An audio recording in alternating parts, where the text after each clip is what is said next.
सुप्रभात प्यारे बच्चों। मैं Greenfield public senior secondary school Sihunta district Chamba की संस्कृत की अध्यापिका शिवानी शर्मा। आज दिनांक 5 अक्टूबर 2020 है। आज हम 8वीं कक्षा की पाठ्य पुस्तक रुचिरा भाग 3 के पाठ नंबर 10 जिसका नाम है अशोक वनिका, जिसका अर्थ है अशोक वाटिका।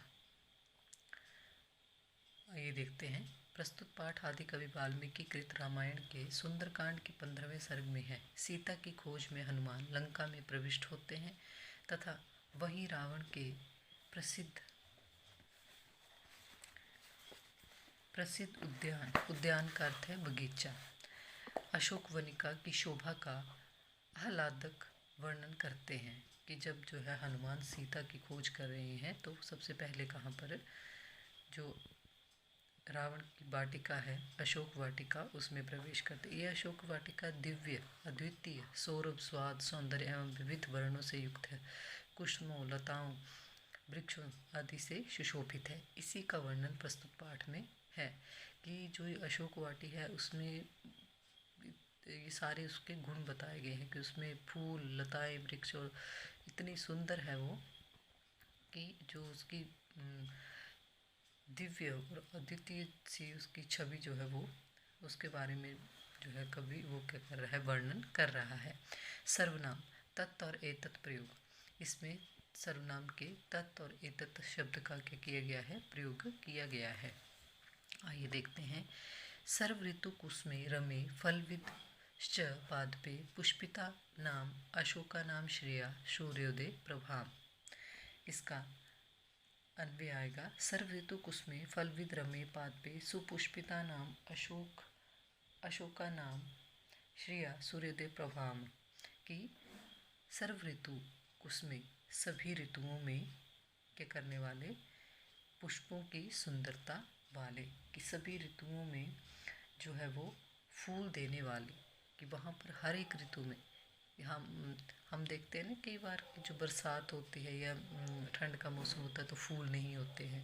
तो ये जो अशोक वाटिका है उसमें सभी ऋतुओं में हर एक ऋतु के जो है वो अलग अलग फूल लगे हुए हैं। तो बोल रहा है कि सभी ऋतुओं में फूल देने वाले और फूलों से लदे हुए रमणीय वृक्षों से खिले हुए फूलों वाले अशोक वनिका के वृक्षों की शोभा से सूर्योदय की छटा सी क्या हो रही है, छिटक रही है। कि जब जो होता है फूल लगे हुए हैं और उन पे रात को क्या होती है, ओस गिरती है, तो वो ओस जो है फूलों पर टिकी रहती है। तो जब सूर्य उदय होता है तो जब उनके ऊपर उस सूर्य उदय की जो है वो चमक, रोशनी या चमक उस पर गिरती है तो वो मोतियों के समान दिखाई देती है। तो वही उसका वर्णन जो है यहाँ पर कवि कर रहा है कि ये अशोक वाटिका की भूमि सभी ऋतुओं में फूल देने वाले और फूलों से लदे हुए रमणीय वृक्षों से खिले हुए फूलों वाले अशोक के वृक्षों की शोभा से सूर्योदय की छटा से क्या कर रही है, छिटक रही है। अगला है कर्णिकारे कुस्मिते कुंशिकेश्च सुपुष्पिते यह देशा प्रभ्यतेषाम प्रदीप्त इव सर्वता। कर्णिकारे ये फूलों के नाम बताए गए हैं कि कर्णिकारे फूलों से लदे हुए या खिले हुए या कुछ भी कर सकते हैं आपकी, फूलों से लदे हुए तथा सुपुष्पित पलाशों की चमक से यह स्थान जो वो अशोक वाटिका है उसकी छटा के द्वारा सभी और क्या लग रहा है, उदीप्त सा लग रहा है। कि वाटिका का स्थान सब ओर से क्या हो रहा है, वो चमक रहा है। सुंदर फूलों से युक्त उस वृक्षों से उस स्थान की शोभा जो है वो अत्यधिक बढ़ गई है। कि वहाँ पर तरह तरह के पेड़, फूल, हर एक जो है वो हर ऋतु वाले फूल लगे हुए हैं। कि खिले हुए कनेरों और सुंदर फूलों वाले पलाशों से युक्त वह स्थान उनकी छटा के कारण सब ओर से क्या हो रहा है, उद्दीप्त हो रहा है। कि अशोक वाटिका जो है वो उसमें तरह तरह के फूल लगे हुए हैं। तो मैंने आपको बताया कि जैसे उन फूलों पर ओस गिरी है और सूर्योदय हो रहा है तो वो इतनी सुबह जो है वो इतने सुंदर लग रहे हैं कि उसकी सब ओर से क्या हो रहा है, उद्दीप्त सा हो रहा है। अगला श्लोक है पुरंगा सप्तपर्णाशो चंपा उद्दालक तथा विवृद्ध मूला बहवा शोभन्ते स्म सुपुष्पिता। तो इसका जो हिंदी अनुवाद आएगा तो विवृद्ध मूलवा बहवा शोभन्ते, ये पहले लाइन आएगी, और ये जो है पुरंगा सप्तपर्णाश ये बाद में।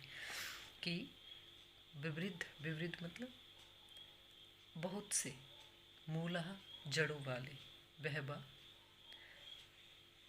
बहवा मतलब विवृद्ध मूला मतलब मोटी मोटी जड़ों वाले, कि बहुत से मोटी मोटी जड़ों वाले, तथा शोभते स्म सुपुष्पिता, तथा सुंदर फूलों से लदे हुए नाग, केसर, सप्तपर्णा, चंपा, उदालक वृक्ष जो थे वो उस अशोक वाटिका में क्या हो रहे थे, शोभायमान हो रहे थे।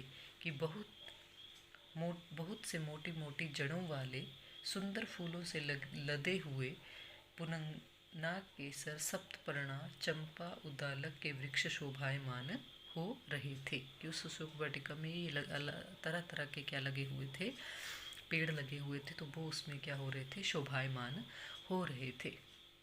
अगला है आपका श्लोक नंदनम विविध उद्यानम चित्र चैत्र रथम यथा अतिवृतम वाचित्यम दिव्यम रम्य श्रिया वृतम।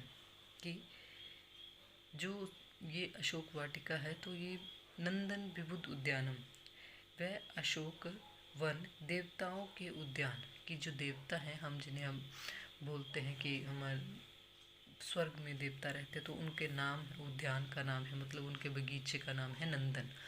तो कि वह अशोक वन या वाटिका देवताओं के उद्यान नंदन वन के समान आनंददायक और कुबेर के चैत्र रथ नामक उद्यान के समान विचित्र, कि वहाँ अलग अलग तरह के क्या थे, फूल पौधे जो हमने कभी देखे नहीं हो। तो जो देवताओं का उद्यान है जिसका नाम क्या है, नंदन, और जो कुबेर जो धन के देवता हैं कुबेर, उनका जो उद्यान है चैत्र रथ, तो उनका चैत्र रथ नामक उद्यान के समान क्या थे, वह विचित्र शोभा में इन दोनों से बढ़ा चढ़ा और क्या लग रहा था, अचिंतनीय तथा अलौकिक रमणीय शोभा से युक्त था। कि उसकी जो तुलना की गई है वो देवताओं के उद्यान जिसका नाम नंदन है और कुबेर के उद्यान चैत्र रथ के साथ उसकी तुलना की गई कि जिस तरह से देवताओं का उद्यान जो है नंदन वंश सुंदर और अद्वितीय, और उसकी शोभा जो है वो बहुत ही सुंदर है और वो विचित्र है, उसी तरह से जो अशोक वाटिका है वो भी क्या है, बहुत ही सुंदर और क्या है, आकर्षक है। कि चैत्र रथ के समान विचित्र और अचिंतनीय दिव्य सा क्या हो रहा था, रमणीय शोभा से संपन्न था। कि अशोक वन जो है सभी उन उपवनों से या वाटिकाओं से जो था बहुत ही सुंदर था या श्रेष्ठ था। अगला देखते हैं कि सर्व ऋतु पुष्पे निर्चितम पादपे मधुगंधीवी नाना उद्याने नाना निनादे उद्यानम रम्यम मृगणादि द्विजे। कि सर्व ऋतु पुष्पे नर्चितम, कि क्या होता था वहाँ पर, कि सभी ऋतुओं में फूल देने वाला तथा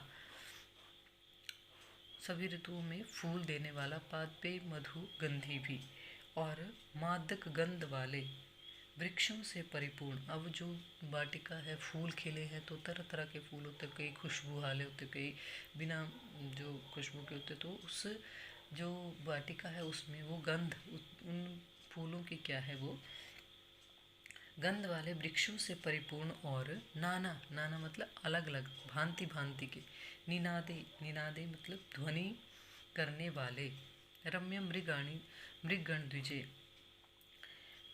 ध्वनि करने वाले मृगगण मतलब पशु पक्षियों से क्या था, वह शोभायमान वह अशोक वाटिका थी। कि वहाँ पर तरह तरह के पेड़ पौधे लगे हुए थे और सभी में फूल लगे हुए थे, और उन फूलों की जो थी क्या ही बहुत ही अच्छी जो थी वो मादक गंध वाले वृक्षों से परिपूर्ण और भांति भांति की ध्वनि करने वाले, कि अलग अलग तरह के, अब अलग अलग पक्षी हैं तो अलग अलग तरह की वो क्या करेंगे, ध्वनि करेंगे, आवाज़ करेंगे, तो नाना निनादे मतलब भांति भांति की ध्वनि करने वाले पशु पक्षियों से शोभायमान वह अशोक वाटिका थी कि उस अशोक वाटिका में बहुत सारे पशु पक्षी भी रहते थे। अगला श्लोक है आपका, अनेक गंध प्रभम पुण्य गंध मनोहरम शैलेंद्र इव गंध आढ़य द्वितीयम गंध मादनम। अनेक गंध प्रभम की भांति भांति की गंध को वहन करने वाला, कि अब मैंने आपको बताया कि उसमें इतने सारे तरह तरह के फूल लगे हैं, तो सभी की अपनी अपनी क्या है, गंध है, खुशबू है। भांति भांति की गंध को वहन करने वाला होने से पवित्र गंध वाला मनोरम अति सुगंधित गंधमादन नामक पर्वत मानो दूसरा ही पर्वतराज हिमालय था। जो ये अशोक वाटिका है वो उस गंधमादन नामक जो पर्वत है उस पर बनी हुई थी।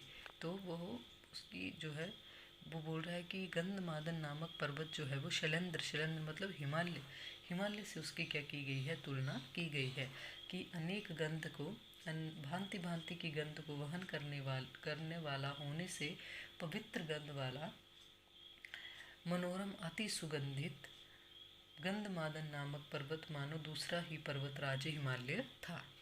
अगला है आपका श्लोक, अशोक वनिकायां तु तस्यां वानरपुंगवा च स ददर्श विदुरस्थ चैत्य प्रसादम ऊर्जितम। कि अशोक वनिकायाम अशोक वाटिका में तू तस्यां वानरपुंगवा उस वानरों में श्रेष्ठ, कौन थे वानरों में श्रेष्ठ, हनुमान को बोला गया है। च ददर्श विदुरस्थम, उन्होंने क्या देखा, ददर्श मतलब देखा, विदुरस्थम का अर्थ है कि निकट ही स्थित, चैत्य प्रसाद मतलब गोलाकार मंदिर को, कि उस वानर श्रेष्ठ हनुमान ने उस अशोक वाटिका में निकट ही स्थित चकाचौंध से युक्त एक गोलाकार ऊंचे मंदिर को देखा। तो उस अशोक वाटिका में जो था एक मंदिर भी था, तो जिसका वर्णन किया गया है कि जब वो अशोक वाटिका में प्रवेश करते हैं तो उन्होंने उस अशोक वाटिका में उस वानर श्रेष्ठ हनुमान ने निकट ही स्थित चकाचौंध से युक्त एक गोलाकार ऊंचे मंदिर को देखा। ये आपकी पाठ नंबर 10 की जो है 10 का हिंदी अनुवाद है। मैं आशा करती हूँ आपको समझ आया होगा। धन्यवाद।